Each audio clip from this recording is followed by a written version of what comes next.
পিতা পুত্র পবিত্রাত্মার নামে আমেন।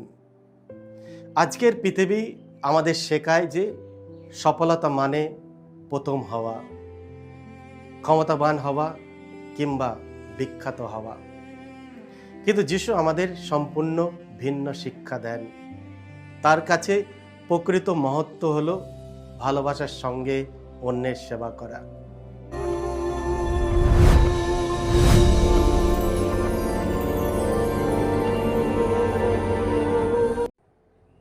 খ্রিস্টে আমার পরম প্রিয়জনেরা, আজ জুলাই মাসের 25 তারিখ, সাধারণকালের 16তম সপ্তাহ, শনিবার। আর আজকে খ্রিস্টমণ্ডলী পেরিদ্দূত সাধু জাকবের পার্বণ উদযাপন করছে। এই পার্বণ দিনে ডেলি মান্না ঈশ্বরের বাণী প্রতিদিন নেওয়া হয়েছে সাধু মতি রচিত মঙ্গল সমাচার থেকে 20 অধ্যায় 20 থেকে 28 পদ। এসো আমরা ভক্তিভাবে আজকের এই বাণীটি শুনি। পরে এক সময় জেবেদের সেই দুই ছেলের মা তার ছেলে দুটিকে নিয়ে যিশুর কাছে এগিয়ে এলেন এবং তার কাছে কিছু চাওয়ার ভঙ্গিতে নিচু হয়ে প্রণাম জানালেন। যিশু তাকে বললেন, তুমি কি চাও?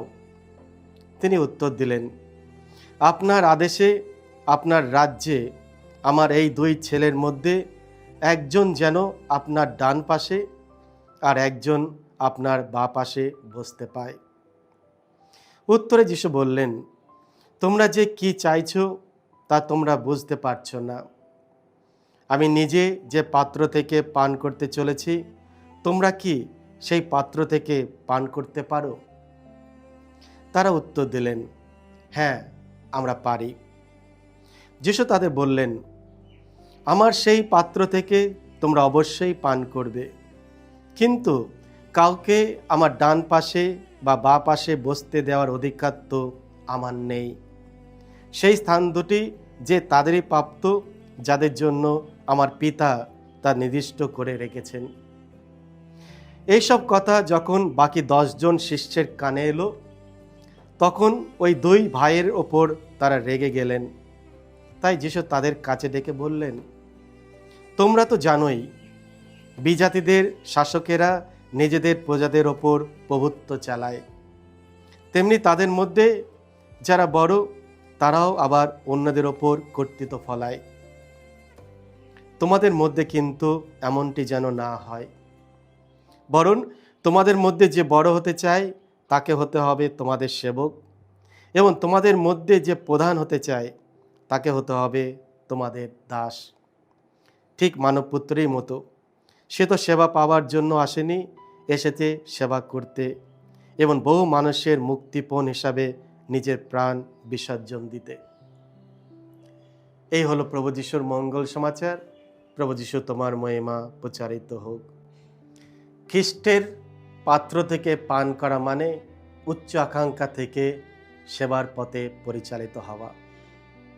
খ্রিস্ট আমার পরম প্রিয়জনেরা, আজ খ্রিস্টমণ্ডলী পেরিদ্দূত সাধু জাকবের পার্বণ উদযাপন করছে। তিনি ছিলেন যিশুর প্রথম আহ্বানপ্রাপ্ত শিষ্যদের একজন।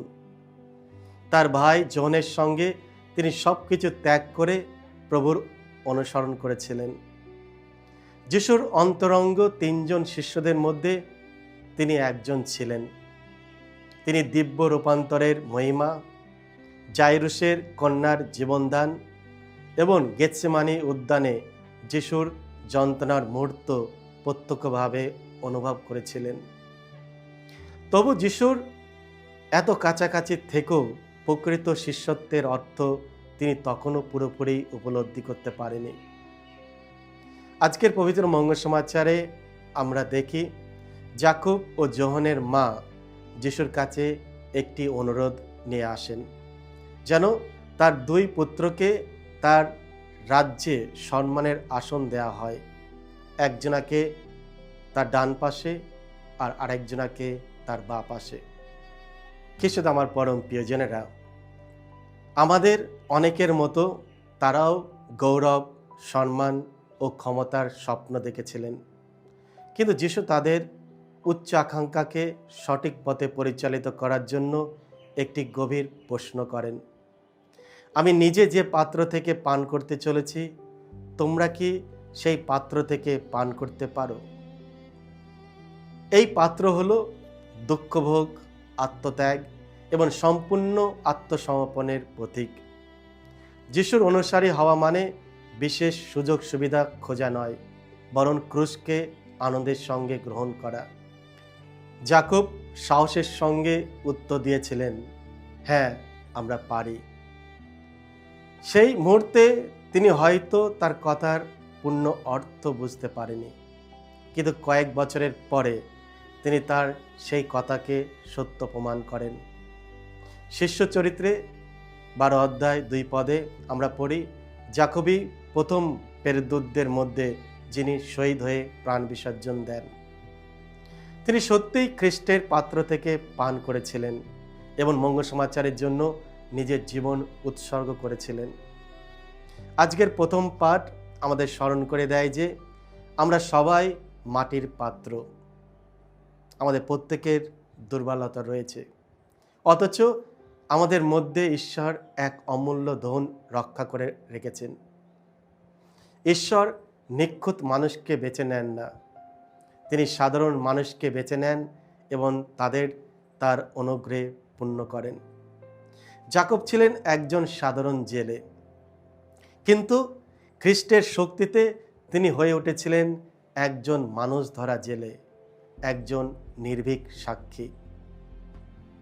আজকের পবিত্র মঙ্গল সমাচারের মূল শিক্ষা যিশু নিজেই আমাদের দিয়েছেন। তোমাদের মধ্যে যে বড় হতে চায় তাকে হতে হবে তোমাদের সেবক, এবং তোমাদের মধ্যে যে প্রধান হতে চায় তাকে হতে হবে তোমাদের দাস। ঈশ্বরের রাজ্যে মহত্ব, মর্যাদা, ক্ষমতা বা পদ মর্যাদা দ্বারা নয়, বরং সেবার মাধ্যমে পরিমাপ করা হয়। প্রকৃত মহান ব্যক্তি তিনিই, যিনি ভালোবাসেন, ক্ষমা করেন এবং আমাদের জন্য ত্যাগ স্বীকার করেন। ঈশ্বরের রাজ্যে মহত্ব, মর্যাদা, ক্ষমতা বা পদ মর্যাদার দ্বারা নয়, বরং সেবার মাধ্যমে পরিমাপ করা হয়। প্রকৃত মহান ব্যক্তি তিনিই, যিনি ভালোবাসেন, ক্ষমা করেন এবং অন্যদের জন্য ত্যাগ স্বীকার করেন। সাধু যাকব আমাদের 3টি গুরুত্বপূর্ণ শিক্ষা দেন। প্রথমত, যাকবের মতো আমরাও যেন সব কিছু ত্যাগ করি যা আমাদের যিশুকে সম্পূর্ণভাবে অনুসরণ করতে বাধা দেয়।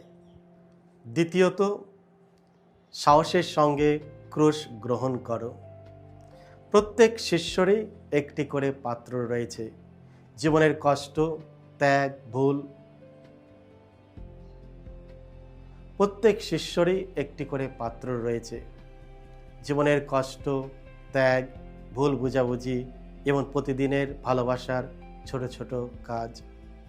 যখন এইগুলো আমরা খ্রিস্টের সঙ্গে একাত্ম হয়ে গ্রহণ করি, তখন সেগুলোই আমাদের পবিত্রতার পথে এগিয়ে নিয়ে যায়। তৃতীয়, বিনয়ের সঙ্গে সেবা করো। পরিবারে, প্যারিসে, কর্মক্ষেত্রে কিংবা সমাজে প্রকৃত শিষ্যত্ব প্রকাশ পায় বিনম্র সেবার মাধ্যমে, সম্মান বা স্বীকৃতি আকাঙ্ক্ষার মাধ্যমে নয়। খ্রিস্ট আমার পরম প্রিয়জনেরা, আজকের পৃথিবী আমাদের শেখায় যে সফলতা মানে প্রথম হওয়া, ক্ষমতাবান হওয়া কিংবা বিখ্যাত হওয়া, কিন্তু যিশু আমাদের সম্পূর্ণ ভিন্ন শিক্ষা দেন। তার কাছে প্রকৃত মহত্ব হলো ভালোবাসার সঙ্গে অন্যের সেবা করা। সাধু যাকব আমাদের স্মরণ করে দেয় যে মহিমার পথে পৌঁছাতে হলে আগে কালভেরির ক্রুশ অতিক্রম করতে হয়, তারপরেই আসে পুনরুত্থানের গৌরব। আজ সাধু যাকবের মধ্যস্থতায় আমরা প্রার্থনা করি যেন প্রভু যীশু খ্রিস্ট আমাদের যে পাত্র থেকে পান করতে দেন তা যেন সাহসের সঙ্গে গ্রহণ করার শক্তি পাই, অন্যদের বিনম্রভাবে সেবা করার মনোভাব পাই, জীবনের শেষ মুহূর্ত পর্যন্ত বিশ্বাসে অবিচল থাকার অনুগ্রহ লাভ করি এবং শেষে যাতে আমরাও আনন্দের সঙ্গে এবং সাহসের সঙ্গে খ্রিস্টের বিশ্বস্ত সাক্ষী হয়ে উঠতে পারি। আমেন। সকলকে জয় যিশু। ঈশ্বর আপনাদের সকলকে আশীর্বাদ করুন।